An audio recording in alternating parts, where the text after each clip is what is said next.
So kita sekarang berada di pekarangan Masjid Imam Muslim Belimbing Dalam Durian Tunggal.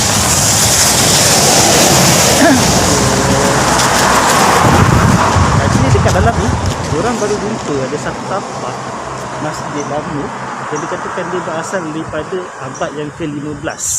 So benar ataupun tidak, jom kita masuk dalam, kita tengok dia macam runtuhan. So jom kita tengok.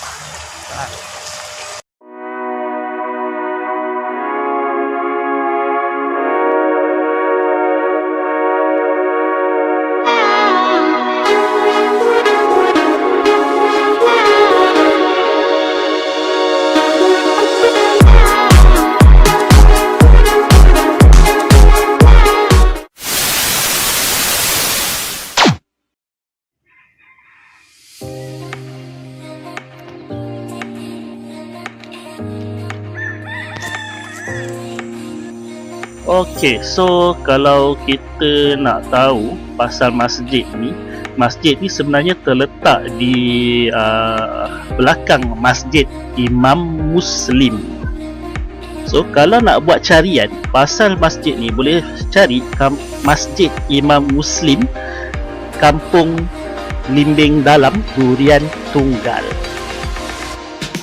Berkenaan jarak dia pula, so kalau daripada Plaza Tol Air Keruh, jarak dia lebih kurang 10 km, lebih kurang 12 minit daripada Plaza Tol Air Keruh. So daripada Plaza Tol Air Keruh, kita kena buat U-turn dulu dekat flyover berhadapan dengan Everton Heritage Resort dan kemudian masuk ke Durian Tunggal lah, masuk dia ikut signboard ke Durian Tunggal dan menuju ke Kampung Belimbing Dalam. So dalam 10 minit 10 ke 12 minit boleh sampai lah kat situ. Okay, so sekarang ni boleh kata diorang kita tak pasti sama ada diorang kata diorang jumpa ada tinggalan yang mengatakan ini adalah sebenarnya masjid yang paling tua sekali dalam Malaysia lah, dalam Malaysia. Dia dikatakan wujud sejak daripada abad yang ke-15. Okay, boleh tengok tinggalan runtuhan kat belakang tu. So diorang kata itulah yang dikatakan masjid yang tertua sekali dekat ni lah, dekat Malaysia lah, dikatakan lah menurut artikel lah. So diorang masih belum confirm lagi dah sama ada benda tu betul ataupun tidak. So apa tinggalan yang dimasukkan tu apa semua, kita masih tak pasti lagi lah, tapi itu yang menurut yang kita tahulah, yang kita baca melalui artikel lah. Okey, disebabkan oleh kita tak boleh nak masuk sangat dalam ni, so sebab kita risau apa-apa berlaku dekat tapak tu, kita nak tengok lebih dekat, kita tengok dalam Google Earth lah. So dalam Google Earth tu kita boleh cari Masjid Imam Muslim. Okey, so kita boleh tengok dekat situ. Dia terus pergi ke Durian Tunggal Melaka. So boleh tengok lah, okey, ni dia punya keadaan sekitar. So dia kalau tengok kat situ, dia belakang Sungai Melaka. So actually masuk, orang kata boleh jadi benda ni lama sebab sungai merupakan satu jalan utama untuk penduduk pada satu ketika dahululah. So okey, ini adalah Masjid Imam Muslim di bahagian hadapan. Jadi masjid yang tinggal ni ada di bahagian belakang. So boleh tengok kat depan tu bahagian kubur, dan belakang dia tu sebenarnya pun kubur juga. Okey, jarak dia daripada masjid baru ke masjid lama ni lebih kurang 90 meter.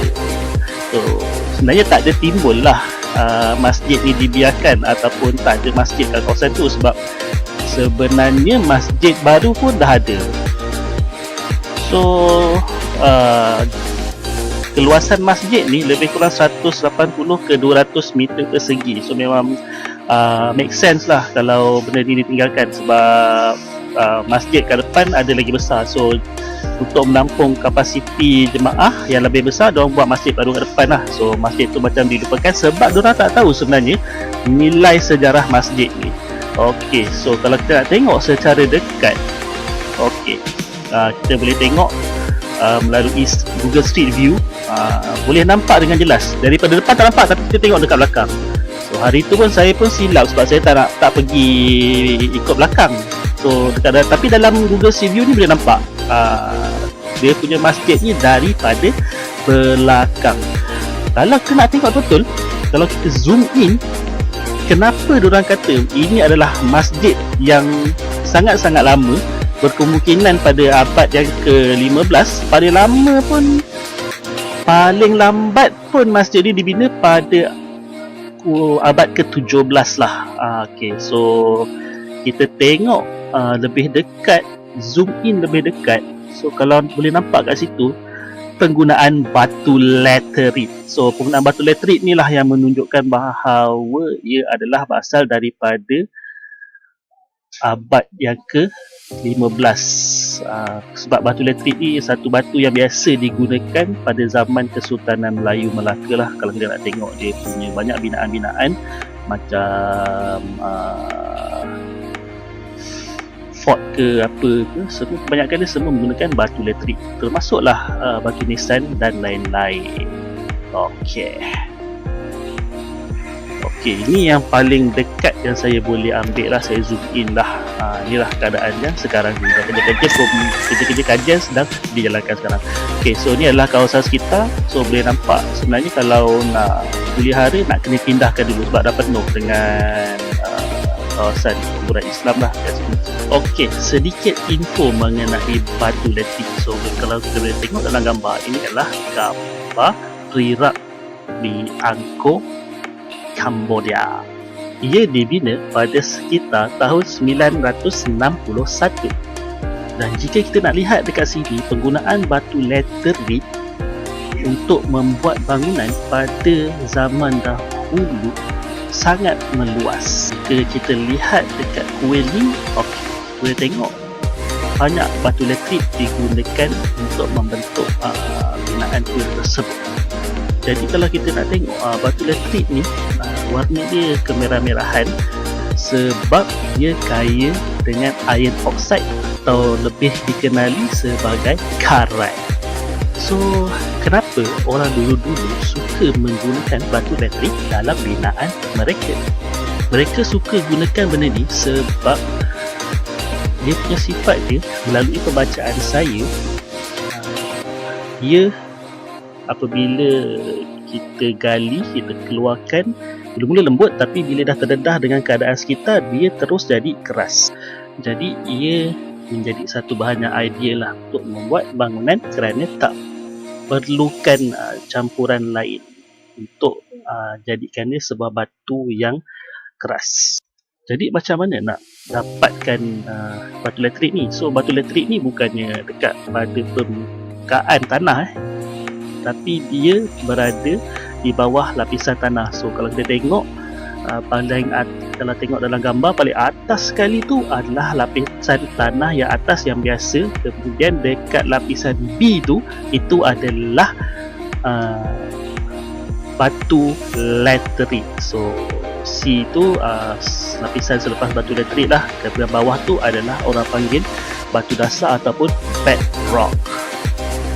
Ini pula satu monumen dekat India menggunakan batu laterit. So sebenarnya penggunaan batu laterit ni sangat meluas pada satu ketika dahulu sebab dia pertama mudah didapati, kemudian dia mudah dibentuk sebab kita keluarkan saja daripada tanah, dia keras dan that's it lah, terus boleh guna. So that's why lah masjid dekat kampung Belimbing Dalam tu dikatakan masjid yang dibina pada abad ke-15 dan paling lambat pun pada abad yang ke-17, sebab salah satu faktor dia adalah batu laterit. So sampai dekat sini saja kita punya episod pada minggu ini.